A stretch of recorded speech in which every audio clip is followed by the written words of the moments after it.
Okay, hello everyone and welcome to round number 4 in our Worlds Collide tournament. This time we've got Yeren, Polina, Karzak, and Death Tacticus competing. Not a lot of carbon deposits, but of course plenty of dry ice all over this map. Could be a bit interesting to see how players choose to handle that. This game, colony with habitats and laboratories. Silicon starting expensive, but a couple nice plots of it available. Who knows exactly how that's going to pan out. Then we've got slightly more limited iron, which creates a bit of an awkward situation. Death Tacticus is going to take our earliest found at $34,000 of debt in order to get the double high iron tiles, which is going to give him the best iron production this game. But I feel like Polina, with this high iron medium aluminum, might be able to perform quite well. Of course, these both being metal mines, they do have adjacency bonuses with each other. So he'll be getting, I'm not sure, Polina sounds like a female name to me. Regardless, they'll be getting 3 iron per second and then 2.25 aluminum per second. And that's pretty solid, frankly. It's not huge, but it's the same as with 2 low iron tiles and then like a high aluminum tile plus a little bit of extra aluminum, right? So for just 2 claims, that's pretty solid right there, I would say. And I really like that found location too. All that said, Death Tacticus managed to push to the upgrade first. No real big surprise with all that iron available to him. He just immediately moved into some steel as well. Then quickly took a lot of the aluminum nearby, which means there's not a huge amount of aluminum left on the map. And the primary source is off in this corner next to Polina. Karzak has not taken any just yet.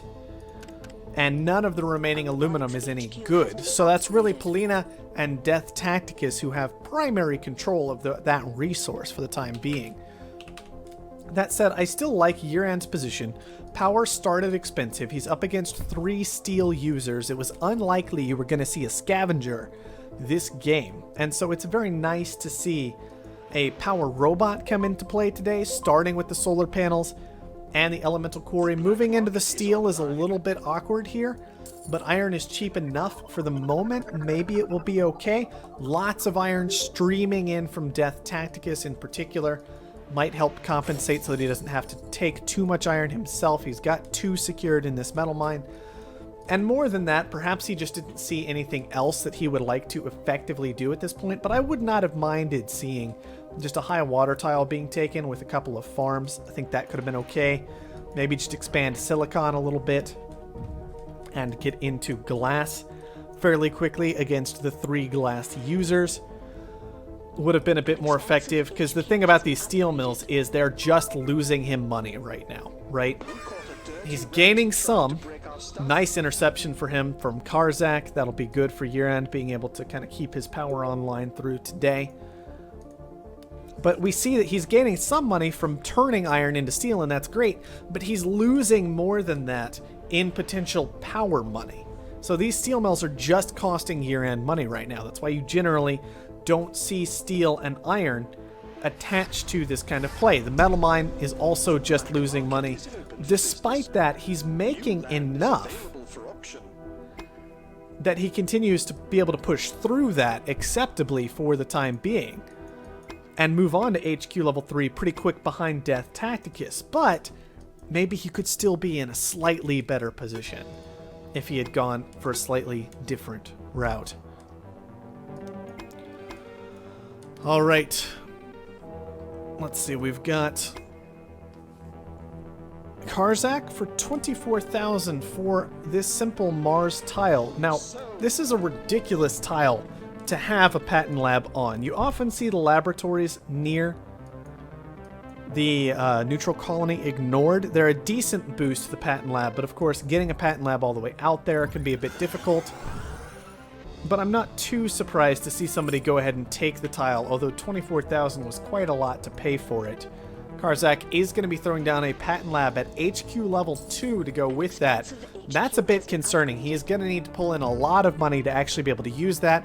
Probably won't be able to actually utilize it until HQ 3, and I do not like this decision with mutinies in play in particular, and Goon Squad's already being at 14,000. There's every possibility that another player like Yeren, Death Tacticus, or Polina, one of those 3, especially Yeren, will be able to abuse this with a mutiny with spies available to very quickly churn out some patents if they wanted to. Year-End already has his own patent lab, less likely that he will need Karzak's in addition to that, but Death Tacticus still definitely has that door open to him if any of these other players can scrape some money together.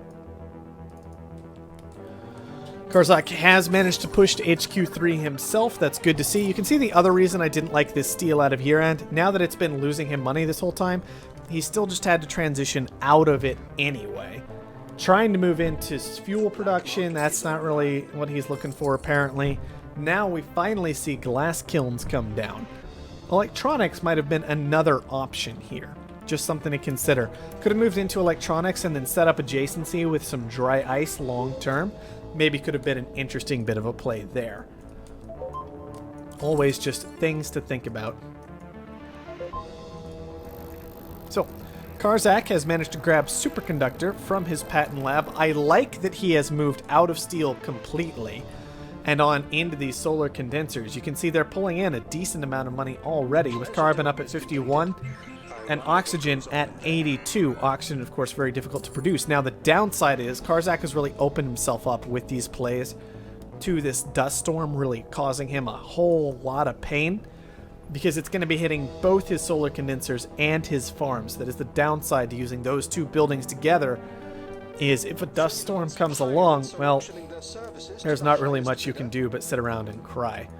Network virus lands onto the patent lab, likely checking for that goon squad or just expecting it to be there. But of course it is not. Congratulations.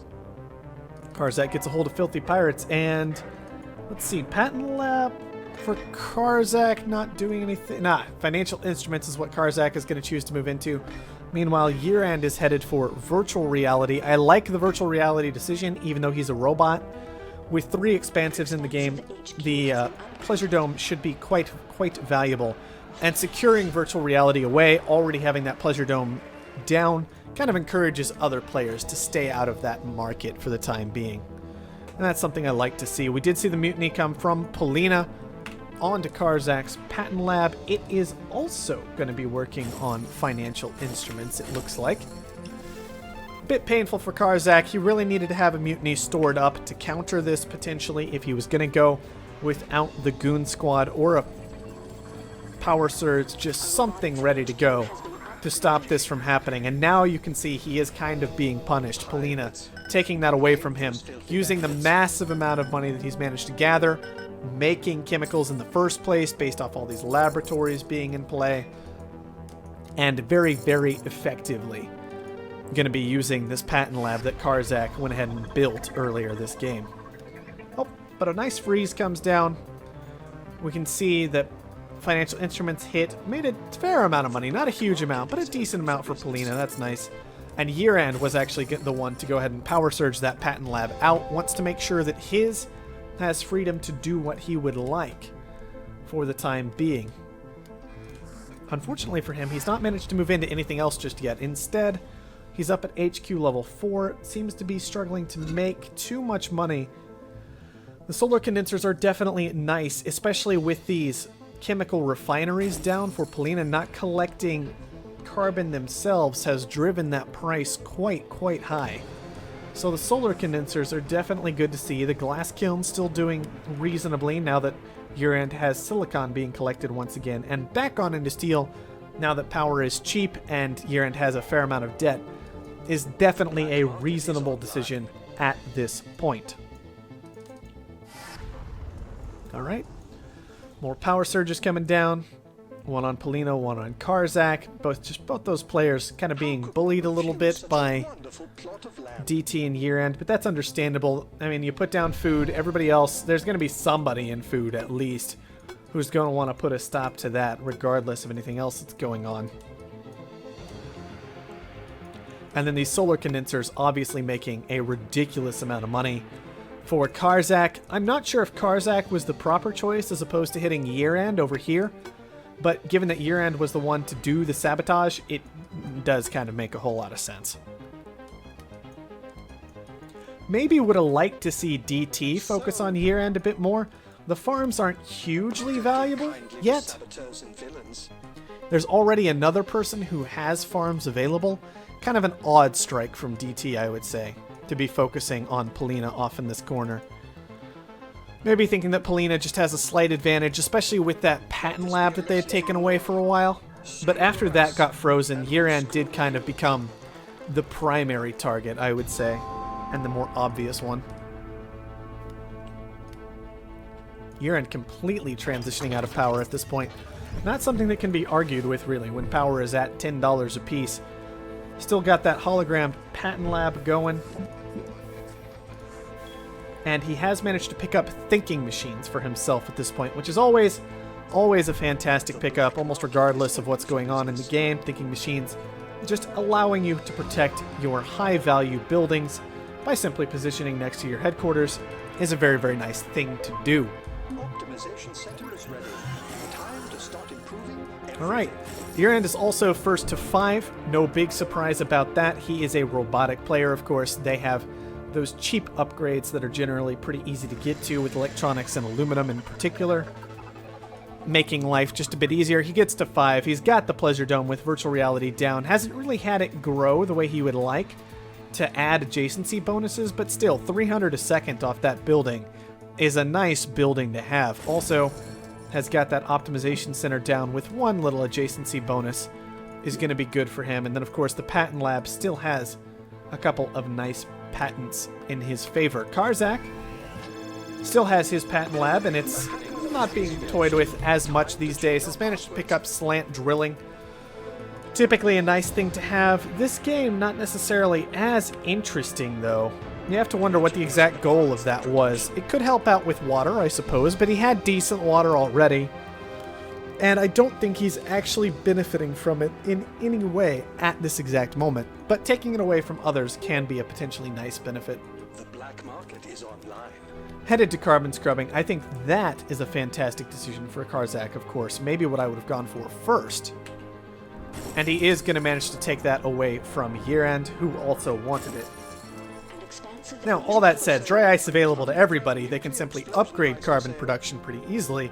But for the time being, if you want to get into something like electronics and still be able to make money off that carbon too, that's carbon scrubbing is still going to be a pretty great resource to have available.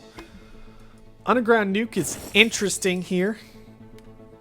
There are a few things to nuke. You could nuke out... I mean, frankly, you could still nuke aluminum. It's only $40 right now. But once Offworlds come online, you have to use aluminum to launch. You're using aluminum to make the electronics that have been driven up in price by all the advanced buildings. Things get a little more interesting. Alright, the nuke auction is won by Polina for 9,000. And this is also an interesting tool because Yiran didn't have a tile he could position this Offworld on easily up here, kind of with his other holograms, to avoid the underground nuke. He would have had to position it down here on this glass kiln location. That would have been awkward.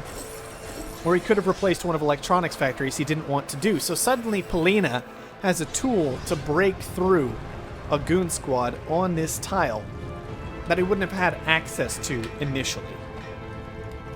And that's always an interesting thing to point out. Karzak still with a fairly decent number of patents, but still back on HQ3. Doesn't really feel like a great competitor this game. Meanwhile, DT, Polina, and Yiran have all hit 5. Yiran with the Offworld online, with the Optimization Center, Hacker Ray, Pleasure Dome, and Patent Lab all ready to go. Offworld's going to be starting to launch in just a moment here. He also has $120,000 floating around in different places, $62,000 in cold hard cash available. With DT having recently upgraded, he does have a target he could potentially get aggressive and threatening against, but DT, I do believe, will be securing his stock right now, seeing just the sheer threat that Yiran is. And this leaves Yiran with decisions to make, right? He could push into another Offworld. He could secure his own stock. Those are his two big options, I would say, at this point. And he seems to be having trouble deciding exactly what he would like to do with his current cash. Network Virus misses the Offworld market, which is nice for Yiran. He also knows, though, that everybody's probably going to be paying attention to what he's up to. DT does have an off-world of his own, which brings him back into being a threat and a competitor this game, and only really has a C level of debt to be concerned about. But still, DT, that's all he's got.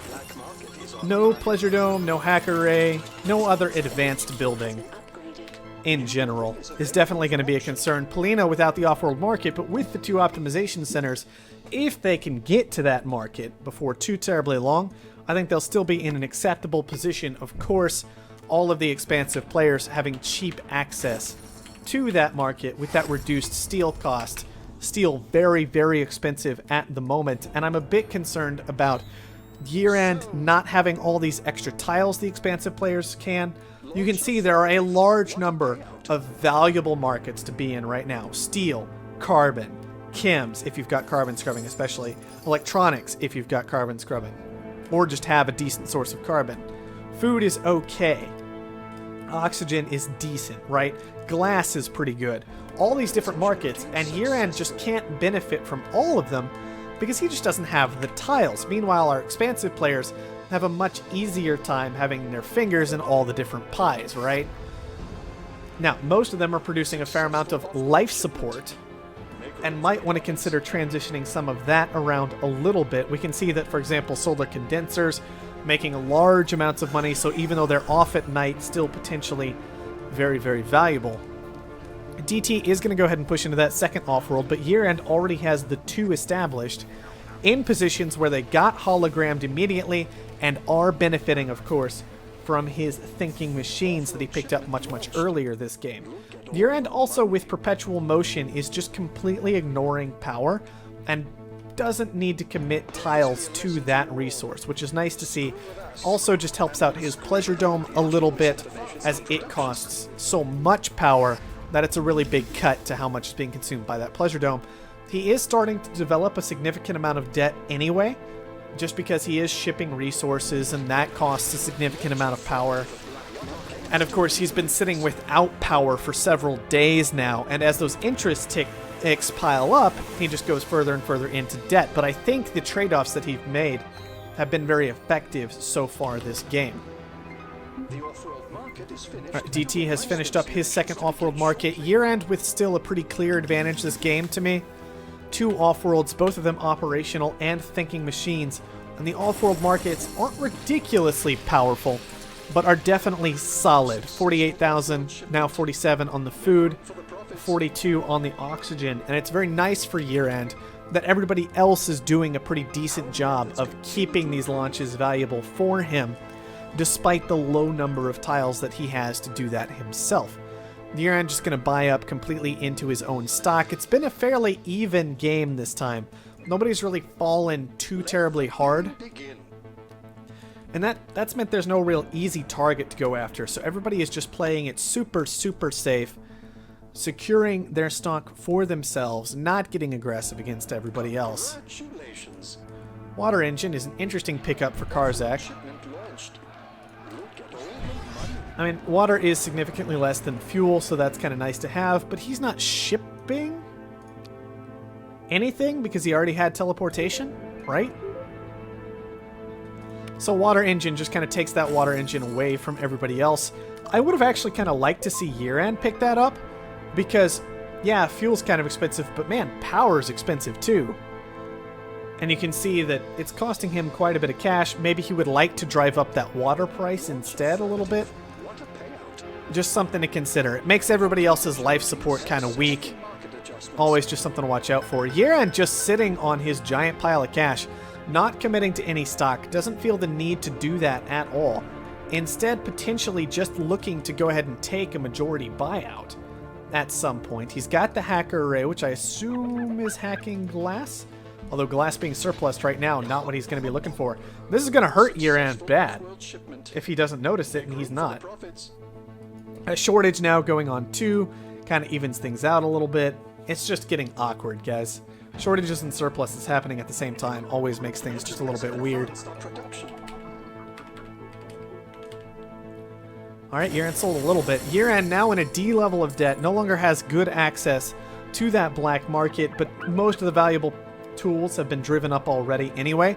Circuit overloads still potentially good.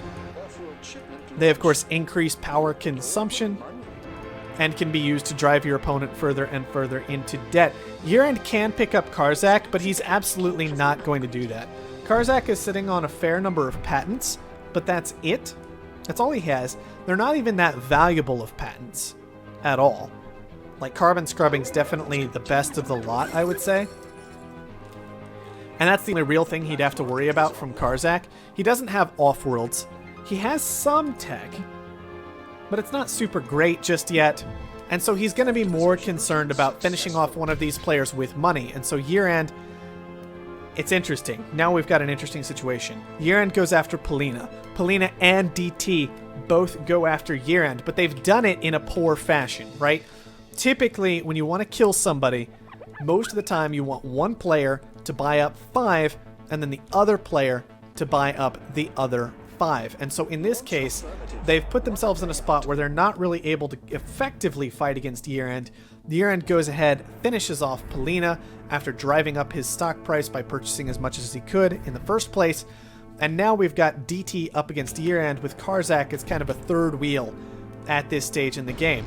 Year-End has a significant advantage in terms of the amount of stock that he holds, and that's helping keep his stock price even with DT right now. But because DT also has, or I guess, significant amount of advantage in stock he holds in that subsidiary, in that he has all of it, right?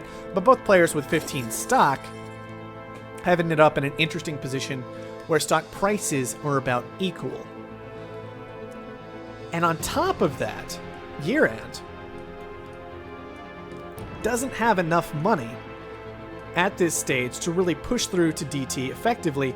DT has almost as much money, and having already purchased 5 of Year-End stock, Year-End's gotten himself into quite a bit of trouble here, and I'd say a lot of this is actually based around the fact that Year-End has let debt pile up so heavily. Circuit Overload's going to be coming down in kind of an awkward position. Let's see, these are frozen, these are overloaded. Where did that overload start? Here? Overload's not very effective against solar condensers, of course, because they don't require power anyway, last I checked. You can see they're off right now, so of course they don't require power. But generally speaking, not what you're really looking to do. Much better positioned on top of actual power instead of committing a full freeze to that power, as we saw earlier. Now, Year-End is making a lot of money off of his subsidiary, but Death Tacticus, he only needs about 50,000 more to be able to finish off Year-End, and then it's just him owning everybody up against Karzak if he can pull that off. If either of these players take it, Karzak has just been so dead in the water this whole time that he's really shouldn't be a problem for either of these players to finish off, I would expect.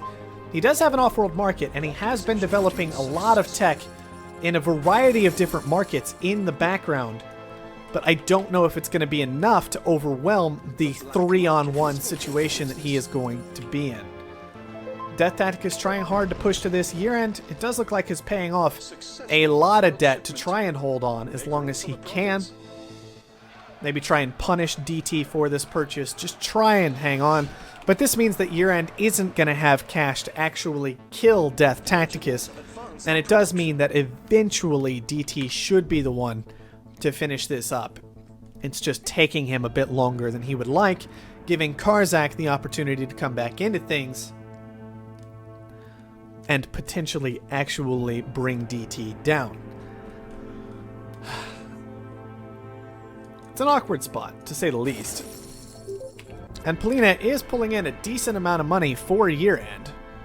At this stage of the game, you can see he's managed to push to an awful lot of cash, but DT has what he needs to finish this if he were to cancel a launch. He doesn't want to do that, so instead he just waits for his shipments to come in, for some resources to finish up, then he secures that purchase. Now you can see Karzak up against Death Tacticus. Yeah, Karzak has a little more cash at this moment, but let's be honest, DT pulling in 3,000 off of one of his subsidiaries, and Year-End is just going to start pulling in an insane amount of cash as well on the back of these off-world markets. Year-End's going to be a very, very valuable subsidiary as well. Karzak can't even get 3. Can't even get 3 of DT's stock. DT's already started this train rolling. And so it really is just going to be a matter of time at this point until DT finishes Karzak off, I would say. It's something like 6 Offworld markets to 1. Polina has 2, Year-End has 2, plus 1 right now because he took DTs away. That'll go back to DT either way in about 10 seconds here. So yeah, 6 markets to 1 in a game where on-world is decent but not great. And off-world has turned pretty great with those oxygen and food launches. So it's pretty much all over. Karzak will fight it out as long as he can due to tiebreakers. But of course, DT will finally be the one to actually end up taking this game. It was a good effort from Year-End. He had a pretty clear advantage. But unfortunately, sometimes when you have that clear advantage, but you've left yourself vulnerable with a low stock price, it allows the second and third place player, in terms of, you know, actual resources in hand, second and third at least, to come in and do some serious damage to you. And Year-End was put in a position where he had to kill them both, and he just was not able. And part of that was just completely on the back of those stock differences. Year-End ended up having to pay down that debt anyway. I would have liked to see him do that much earlier on. He was not in a strong enough position to avoid it. And I don't know if it cost him the game. He would have been in a hard spot no matter what, because he didn't have a huge advantage. But I think it would have put him into a much better spot, and he would have had a better chance.